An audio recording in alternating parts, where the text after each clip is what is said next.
Kapapasok lang pong balita, kinumpirma ngayon ni Justice Secretary Laila De Lima na may mga sensitibong dokumento si Secretary Jessie Robredo na kailangang i-secure. Isang araw-ngaraw matapos ang crash ay pumunta siya sa condominium ni Robredo at doon ngay nalaman din niyang nauna nang pumunta roon si DILG Undersecretary Rico Puno. At nasa linya po ng telepono ngayon si Lia Manyala. Lia? Connie, sinabi ngayon ni DOJ Secretary Laila De Lima na siya ang tumawag kay Pangulong Aquino para ipaalam na may mga sensitibong dokumentong hawak ang namayapang DILG Secretary na si Jessie Robredo na dapat daw maitago. Tumawag daw siya sa Pangulo sa pagitan ng alas 8 hanggang alas 9 ng gabi, Sabado, araw na bumagsak ang eroplanong sinasakyan ni Robredo, matapos daw sabihin sa kanya ng isang staff nito na may mga sensitive documents si Robredo na kailangan ma-secure. Pero tumanggi na si De Lima sabihin kung inutusan ba siya ng Pangulo o kung meron bang sinabi ang Pangulo na meron siyang ibang uutusan para nga i-secure ang mga nasabing dokumento. Ayon kay De Lima, pumunta siya sa kondo ni Robredo isang araw matapos ang crash noon ng Linggo para daw makuha naman ang mga personal na gamit nito sa hiling na rin ng kanyang asawa na si Attorney Lenny.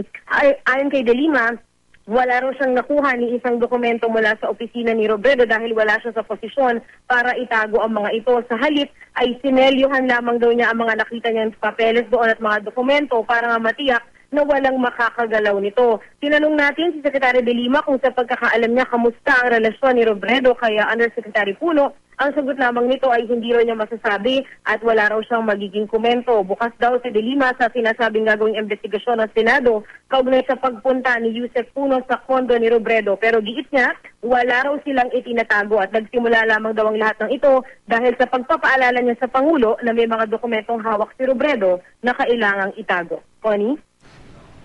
Lia, si Howie Severino to, no? Linawin lang natin ang sinasabi mo, nauna pa si Justice Secretary Laila De Lima ang pumunta sa condo unit ni Secretary Robredo kaysa kay Undersecretary Rico Puno.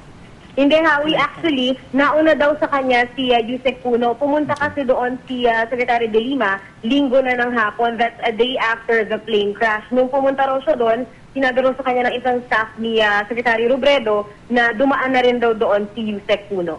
Yes, Lia, nalaman ba natin mula kay Secretary De Lima kung na kanino ng pangangalaga ngayon yung sinasabi niyang mga sensitibong dokumento?